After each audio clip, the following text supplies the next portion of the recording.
बिस्मिल्लाहिर्रहमानिर्रहीम। अस्सलाम वालेकुम दोस्तों, केमन आछो। आई होप कि आप सब दोस्त खैरियत और सलामती के साथ होंगे। दोस्तों, आज का हमारा जनाब जो टॉपिक है वो बड़ा ही ज़बरदस्त है और बड़ा ही इंटरेस्टिंग है।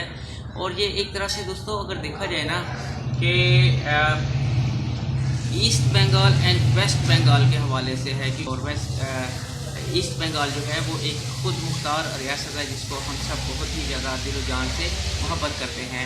दोस्तों, वेस्ट बंगाल के हवाले से अगर बात की जाए तो West Bengal West Bengal East Bangladesh को ज्वाइन कर रहा है या ज्वाइन करने जा रहा है, ऐसे क्या असबाब हैं, ये पता चलने वाला है जनाब आज के इस वीडियो में। तो एंड तक साथ बने रहिएगा दोस्तों।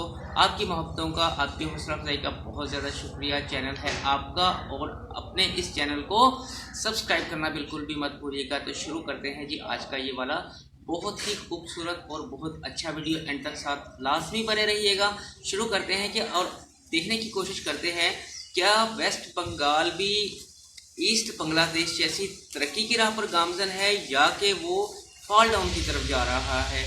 तो पता चलता है आज के इस वीडियो में। शुरू करते हैं जी आज का ये वाला वीडियो। अगर आपको आज का एपिसोड पसंद आए तो द ब्लाइंड स्काइज ऑफिशियल को सब्सक्राइब जरूर करिएगा। ऑफिशियल का ये चैनल है, और बेल इसका आइकन को ओरिजिनल प्रेस लिंक करना मत डिस्क्रिप्शन भूलिएगा। बॉक्स में मौजूद दोस्तों। The blank page.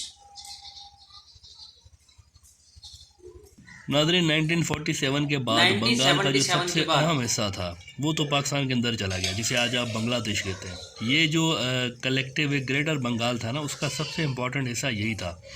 लेकिन इसके बावजूद भी वो जो रिमेनिंग बंगाल था ना, जो रिमेनिंग हिस्सा था बंगाल का, जो कि इंडिया के अंदर रह गया, जिसे आप वेस्ट बंगाल कहते हैं, ये हिस्सा जो था बंगाल का, ये फिर भी इंडिया के one of the top states में से था। शुरू के जो टॉप स्टेट है ना, उनमें से था।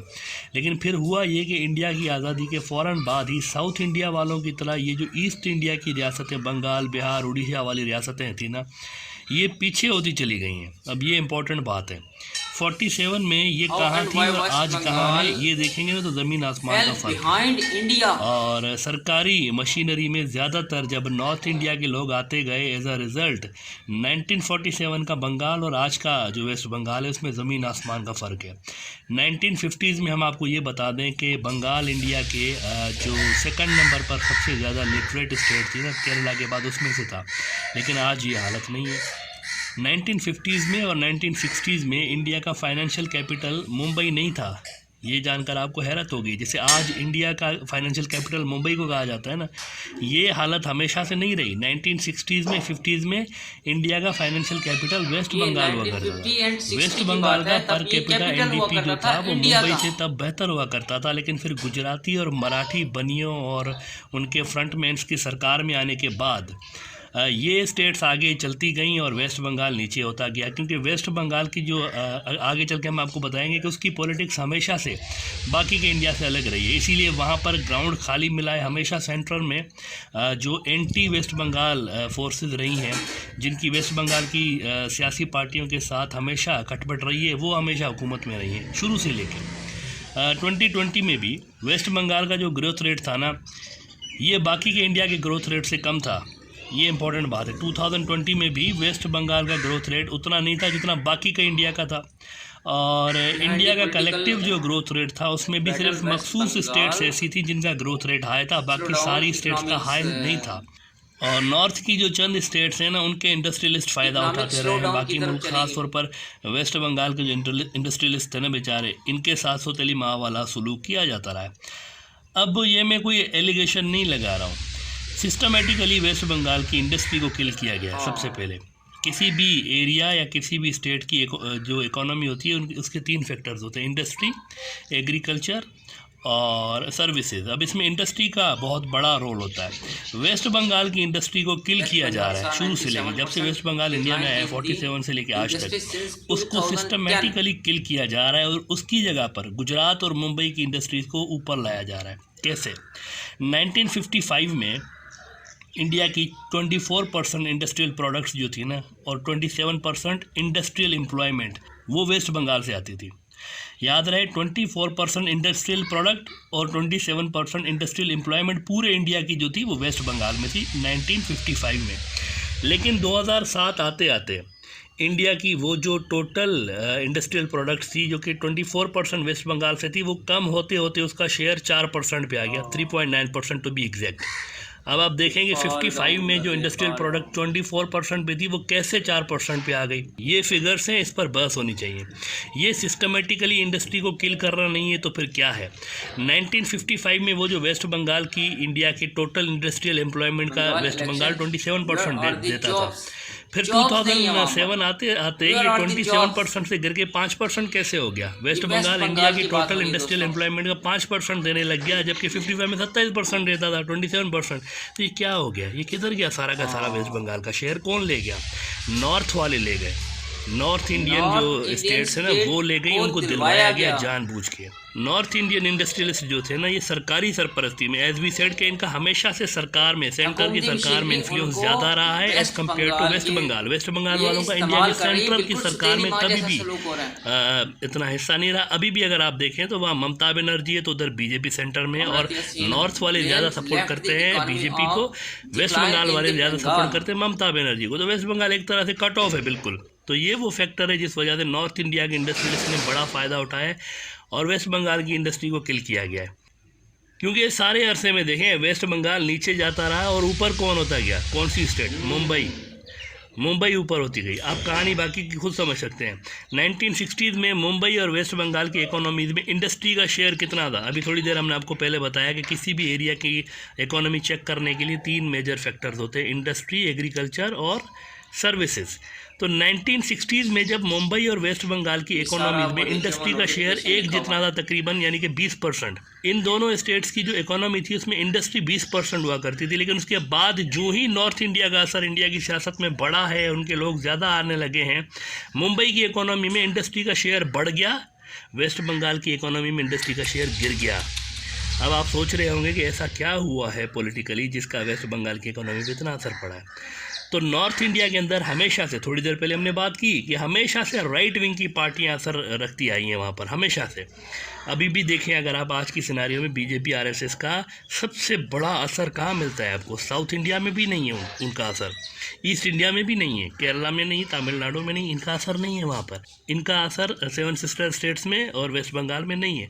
इनका असर हमेशा कहाँ रहा है? नॉर्थ में रहा है, नॉर्थ में हमेशा।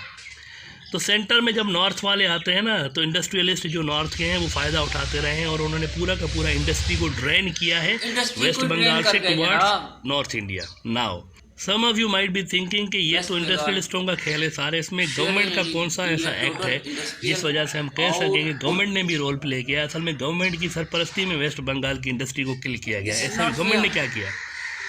तो मैं आपको एक छोटा सा एग्जाम्पल देता हूँ। 1956 में इंडियन सरकार ने फ्राइट इक्वलाइजेशन पॉलिसी बनाई। इस पॉलिसी के तहत उन्होंने क्या किया कि पूरे इंडिया के रेलवे के फ्रेट को सेम कर दिया, किराया सेम है पूरे इंडिया में। मिसाल के तौर पर तब कोल और आयरन और ये जो मिनरल्स हुआ करते थे, ये बड़ा जरिया हुआ करते थे, ख़ासतौर पर कोल पर इंडस्ट्री चलती थी एनर्जी के लिए। तो उन्होंने क्या लॉ पास किया कि वेस्ट बंगाल को कोल सस्ता मिलता था, वहाँ पर इंडस्ट्रीज़ जो थी उनको कोल सस्ता इसलिए मिलता था क्योंकि वेस्ट बंगाल में और उसके आसपास वाली जो रियासत है उड़ीसा और बिहार, यहाँ पर ये मिनरल प्रोड्यूसिंग स्टेट्स थे उस वक्त। तो इस पॉलिसी के तहत क्या हो गया कि अगर कोई बिहार से, वेस्ट बंगाल से, उड़ीसा से कोयला लेकर जा रहा है, आयरन लेकर जा रहा है, मिनरल्स लेकर जा रहा है टुवर्ड्स मुंबई एंड गुजरात, उसको उतना ही किराया भरना पड़ेगा जितना बिहार से वेस्ट बंगाल आने वाली ट्रेन को भरना पड़ेगा। तो वो जो इंडस्ट्रियलिस्ट थे बाकी के, उन्होंने भी सोचा कि यार अगर एक ही किराया भरना है, फ्राइट तो सेम है। पहले उन्होंने बहुत सारे ऐसे थे जिन्होंने किराया बचाने की खातिर यहाँ पर वेस्ट बंगाल में इन्वेस्टमेंट कर रखी थी, वो सारे भाग गए उधर, वो सारे भागे उधर, मुंबई शिफ्ट हो गया, जो कि पहले कॉस्ट बचाने के चक्कर में आते। इस पॉलिसी ने बिहार को बहुत ज़्यादा हिट किया, बिहार और वेस्ट बंगाल और उड़ीसा को बहुत ज़्यादा हिट कर दिया, और उसकी जो गिरावट थी इंडस्ट्री की वो बहुत ज़्यादा तेज़ हो गई इन स्टेट्स में।